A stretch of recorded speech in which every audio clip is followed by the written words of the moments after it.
বাংলাদেশে যারা গণহত্যা চালিয়েছে, এই তরুণরা যেন তাদের নেতৃত্বে এই বাংলার জমিনে সেই খুনি গণহত্যাকারী আওয়ামী লীগ এবং তাদের দোসরদের বিচার করতে সক্ষম হয়।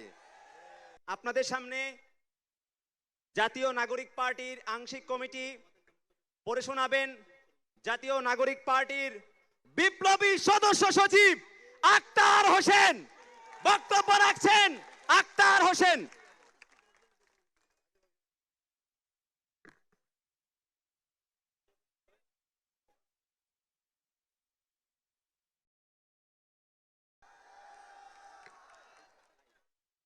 বাংলাদেশের মানুষ আজ এক নতুনের সুযোগ পেয়েছে। এই নতুনের দায়িত্ব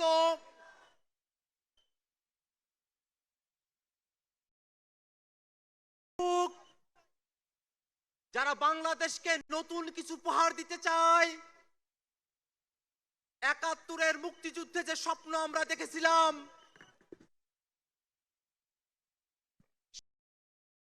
এবং সামাজিক সুবিচারের বাংলাদেশ, সেই স্বপ্নকে যারা বাস্তবে রূপদান করতে চায়, এই বাংলাদেশে একটি স্বনির্ভর পররাষ্ট্রনীতি প্রতিষ্ঠা করতে চায়, এদেশের মানুষের ভাগ্যের উন্নয়ন করতে চায়, জনস্বার্থের পলিসি নির্মাণ করতে চায়, এমন উদ্যমী তরুণদের নেতৃত্বে যে নতুন রাজনৈতিক দল গঠিত হলো, সেই নতুন রাজনৈতিক দল বাংলা জাতীয় নাগরিক পার্টির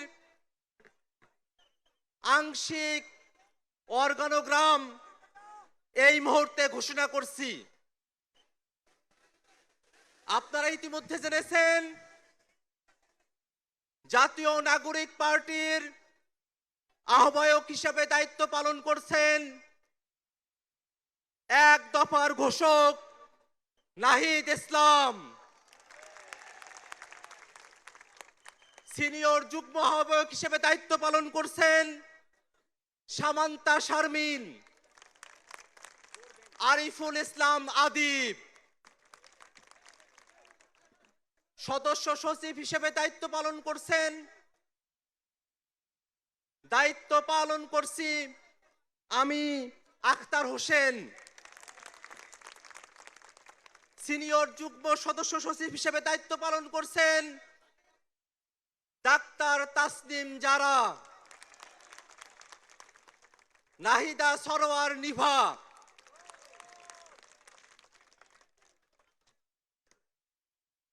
মুখ্য সংগঠক দক্ষিণাঞ্চলের দায়িত্ব পালন করছেন গণ অভ্যুত্থানের অগ্রসেনানী, আমাদের সকলের পরিচিত মুখ হাসনাত আব্দুল্লাহ।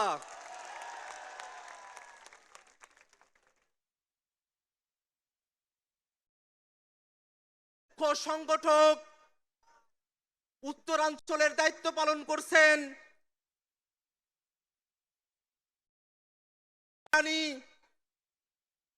আমাদের সকলের প্রিয় সার্জিস আলম।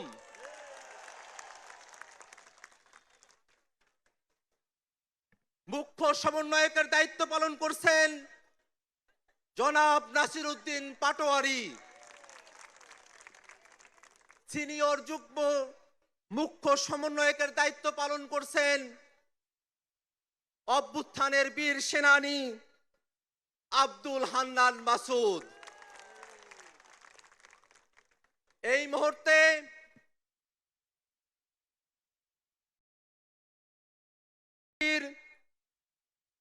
যুগ্ম আহ্বায়ক, যুগ্ম সদস্য সচিব এবং যুগ্ম মুখ্য সংগঠক হিসেবে যারা দায়িত্ব পালন করছেন তাদের নাম ঘোষণা করছি। যুগ্ম আহ্বায়ক হিসেবে দায়িত্ব পালন করছেন নুসরাত তাবাচ্ছুম, মনিরা শারমিন, মাহবুব আলম, সারোয়ার তুষার, অ্যাডভোকেট মুজাহিদুল ইসলাম শাহিন, তাজনুবা জাবিন, সুলতান মোহাম্মদ জাকারিয়া, ডক্টর আতিক মুজাহিদ, আশরাফ উদ্দিন মাহদি, অর্পিতা শ্যামাদেব, তানজিল মাহমুদ, অনিক রায়, খালেদ সাইফুল্লাহ, জাবেদ রাসিন, এহতেশাম হক এবং হাসান আলী। যুগ্ম সদস্য সচিব হিসেবে দায়িত্ব পালন করছেন আব্দুল্লাহ আল আমিন, আরিফ সোহেল, রশিদুল ইসলাম রিফাত, মাহিন সরকার, মোহাম্মদ নিজামুদ্দিন, আকরাম হুসেইন, এস এম সাইফ মুস্তাফিজ, সালেউদ্দিন সিফাত, দপ্তরে সংযুক্ত আলাউদ্দিন মোহাম্মদ, ফরিদ উদ্দিন, মোহাম্মদ ফারহাদ আলম ভুইয়া, মোহাম্মদ মিরাজ মিয়া, লুৎফর রহমান, মোহাম্মদ মইনুল ইসলাম তুহিন, মুশফিকুস সালিহিন, ডক্টর জাহিদুল ইসলাম, জহিরুল ইসলাম মুসা, হুমায়রা নূর, মুশফিকুর রহমান জুহান, মোল্লা মোহাম্মদ ফারুক এহসান, সাগুপ্তা বুশরা মিসমা, আহনাব সাইদ খান,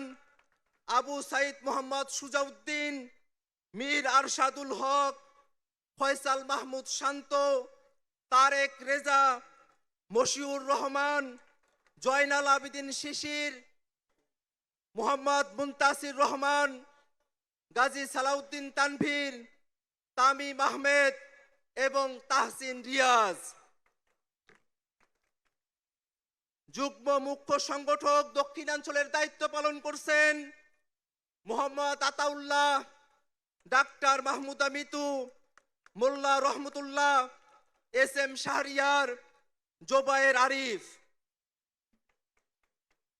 যুগ্ম মুখ্য সংগঠক উত্তরাঞ্চলের দায়িত্ব পালন করছেন সাইফুল্লাহ হায়দার, আলী নাসের খান, সাকিব মাহদি, মেজর অবসরপ্রাপ্ত আব্দুল্লাহ আল মাহমুদ, সাদিয়া ফারজানা দিনা, অলিক মৃ, হানিফ খান সজীব।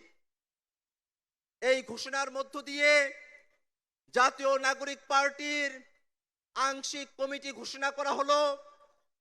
আমরা প্রেস রিলিজের মধ্য দিয়ে আজকের আহ্বায়ক কমিটি আমরা পূর্ণাঙ্গভাবে প্রকাশ করব।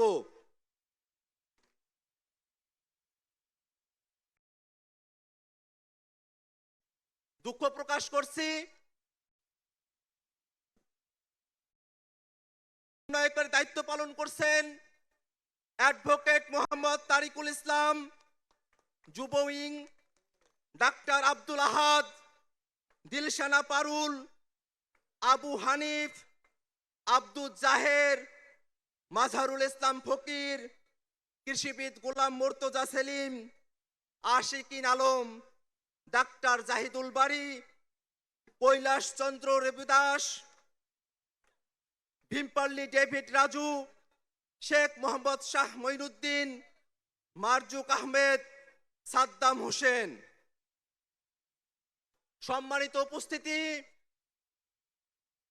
এই সব ঘোষণার মধ্য দিয়ে জাতীয় নাগরিক পার্টির কেন্দ্রীয় কমিটির আংশিক আমরা ঘোষণা করলাম।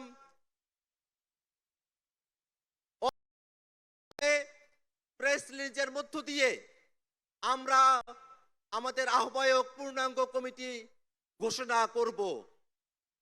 সারা দেশের মানুষের কাছে আহ্বান থাকবে, আজকের তরুণরা যে দায়িত্ব কাঁধে তুলে নিয়েছে, আপনারা সবাই দোয়া করবেন যেন মহান রব্বুল আলামিন, মহান সৃষ্টিকর্তা আমাদের এই তরুণদের স্বপ্নকে বাংলাদেশে বাস্তবায়ন করার তৌফিক দান করেন।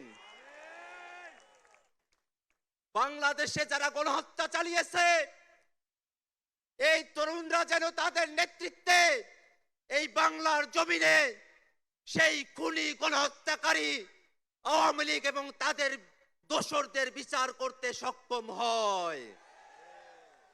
বাংলাদেশে 54 বছর পরে আমরা যে সুযোগ পেয়েছি, একটি নতুন সংবিধানের বাস্তবতা তৈরি হয়েছে।